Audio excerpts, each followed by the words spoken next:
Hey, what's up guys? This is Drew with the Lone Wolf. We're here with Nick, and today we're going to talk about the 4 forks we've been testing in our long travel 29er fork shootout.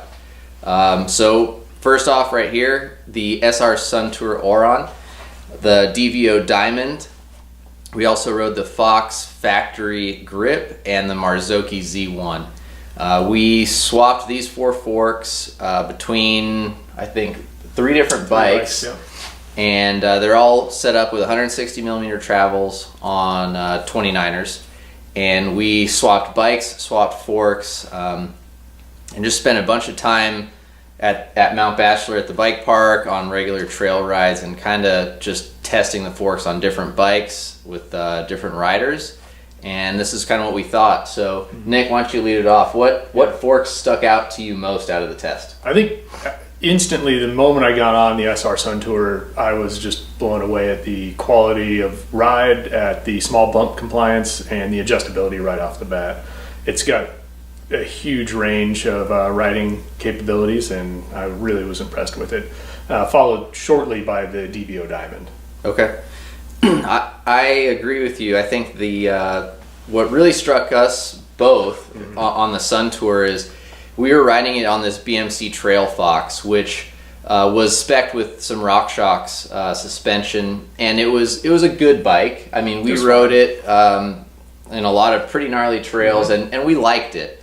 But when we put the Suntour fork on, and also with the Tri-Air rear shock, it completely transformed that bike. 9-day difference. And the same went when we took that fork and put it on some other bikes as well. But the Suntour was, I would say, like, value performance wise, and like just the overall shock to the test riders, that stood out. I did not expect that fork to do as well. Agreed.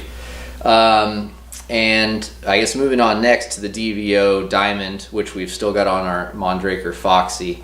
That was kind of the same thing. That took a bike that we thought was good, but like a little on the harsh side, and made it feel a whole lot better.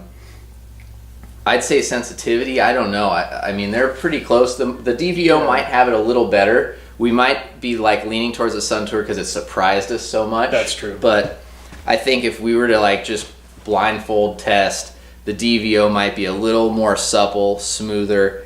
Another great thing about both of these forks is the tunability is very easy. Yes. Yeah, they both have about a range of 1 to 5, 1 to 6, and I feel like it's really easy to tune in where you like. If you like a medium amount of compression or high compression fork, it's just an easy click to, okay, I want 5, I want 3.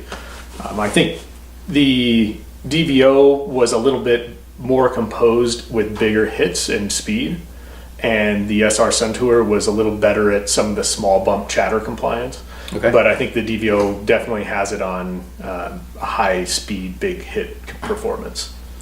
So, and it's interesting as talking about the small bump and compliance is both of these forks are a 35 millimeter chassis. Yeah.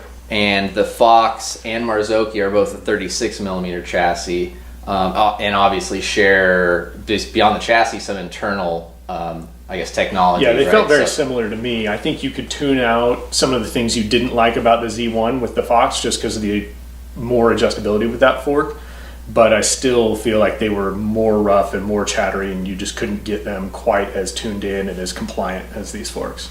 Okay, so let's talk about where that would excel and what type of riders might prefer that. So the Marzocchi, I felt was a very rampy or progressive fork. Yeah. So I felt like dirt jump guys, people who like to ride flow trails, bike parky stuff. You know, lots of trails where you're getting into compressions, into berms and jumps and drops.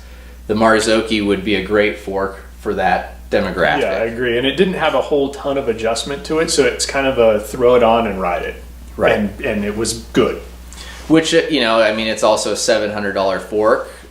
You know, which is you lose some of the things, but at the same time, the Suntour is the same price has way more adjustability, and a built-in fender, which is trick. So the Fox fork, the most expensive out of the group, and kind of the thing we spend a lot of time on, right? We spend a lot of time on Fox suspension. And it's good. It is good. We absolutely, That's where I came from into this shootout as saying this is the standard, right? Like this is what we all want to be like. So, right. And I think that is, I'm not saying it's a bad fork at all. I'm just surprised so much at these other forks. Because in many aspects it's a new fork, and it rides different than what we're used to. So the Fox stuff, I would say if you like to tweak on suspension, that's probably like the ideal candidate. Someone who maybe is like kind of a hard charger, wants to tune suspension. It offers a little bit more of like a kind of like a platform or like a stiff kind of stable. It feels like it rides higher in the travel, and it almost like a reminiscent of like stiction. Like it feels like it takes a little bit more to get this fork actuating and moving. But when you're really charging at a race pace, that's when these forks really come to their own. And I think if you're a very consistent rider that has somewhere that you like to tune in just to that trail and like to your riding style, the Fox offers that level of tunability which isn't available on the other ones. Okay.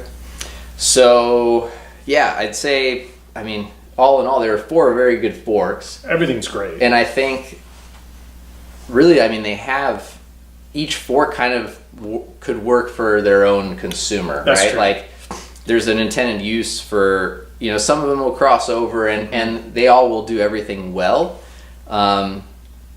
My takeaway is that the Marzocchi lacks sensitivity, small bump feel. It's a little too progressive, I think, for a majority of riders. If you're a heavier rider, right, we're about 165-ish. Yeah, exactly. If you're a heavier rider, that's probably going to be nice. If you're a jumper, you like to go big, you spend a lot of time on smoother flow trails with jumps and berms, Marzocchi's probably going to be killer and save you a couple $100. Yeah. If you ride somewhere really chattery and rough and you're light, it might be a little skippy and fluttery off the top. Fox is a Fox, right? Like, we've all ridden them. There's been tons of reviews. Yeah. It'll do what you want it to do. The DVO is an awesome fork. Yeah, it's great. I love it. And I think it really, after spending a good amount of time on that Mondrager with the Fox and Z1 on there, I noticed a lot of difference in the mid-travel and a little more suppleness on the mid-travel on that fork. Okay. And I think it's a great just all-arounder. Like, it works well at everything. Yes. Yeah, I agree. It does. It also has a little integrated fender as well. It does, So it's pretty neat. Same with the Suntour. And the DVO is about $1,000, is that right? Correct. Yeah. $1,000, which is, about $300 more than the Suntour. Which is crazy because they've got a similar chassis, being 35 mil. Both have an integrated fender. Both have a similar kind of 1 to 5 adjustment range rather than just counting clicks. The Suntour does offer their kind of proprietary axle system, which is pretty neat. I was impressed on how clean and well that works. Yep. Once you learn how to use it. Yeah, it's a cool fork. Gosh, it just, we rolled out to a lot of trails and people saw the name and the decals and were instantly kind of turned off, and like, why are you riding that junky suspension? Yeah. But like, dude, it's really impressive. It's very impressive, yeah. By far, the biggest standout and surprise out of the test is the Suntour fork.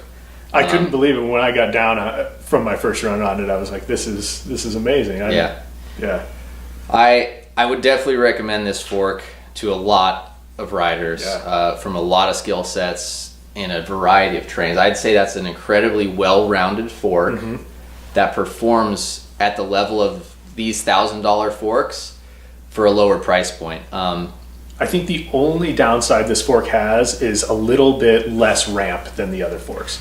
And I think it's noisier. It is. It definitely has more noise. You can hear it like almost making like a sucking sound. Like yesterday when I was on this, I was like, man, something's noisy on this bike, and you look down and it's definitely the fork. Yeah. So, okay, can you deal with that noise for saving $300? Yeah. And for the amount of versatility you got out of this fork, I think it's fine. Yeah. All right. So, if you had to pick one fork to keep to put on your next bike that you're building, what would you pick? No budget constraints, I'd probably take the DVO.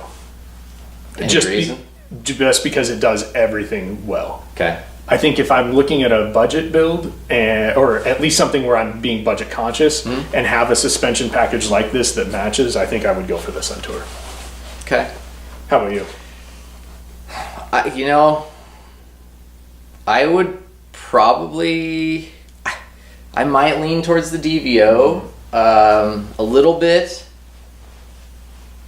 Not to say I don't like the Fox at all, because I do, and we ride it on so many test bikes. I'd be happy with the Fox. I think that's the thing. I don't say I'd take the Fox because I ride it all the time. I think the uniqueness, maybe. I like a supple off the top feel, and DVO's off the top technology is rad. Awesome. It feels great. The Suntour is right there with it, though. I really liked that fork, and I don't want to finish this test out with saying this fork kicks ass. I was like, we got to put this on another bike so we can ride it some more. Yeah, and it's a good setup.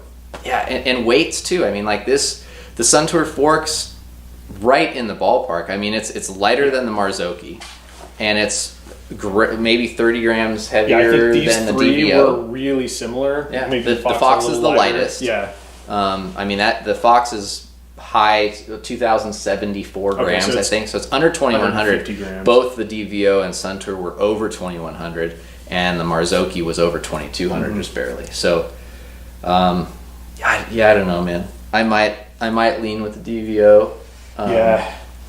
But it's a tough call. I mean, all three of these are great forks, but that's it. I guess the DVO might take it as our favorite. Just Suntour, biggest surprise, Yeah. and probably the one we would recommend to a lot of people. anybody that would ask me right now for a fork recommendation, I would probably say the Suntour. Okay. Personally, I might take the DVO just because it's something unique and out there. All right. Well, thanks, guys. Hopefully we answered a few questions, gave you a little insight into 4 awesome forks that we've recently been testing. Yeah. Ask any questions below, and we'll get back to you and try to answer anything we can. And feel free to subscribe to the channel. Check thelonewolf.com for more reviews and some in detail descriptions and reviews on each of these forks in the future. Thanks.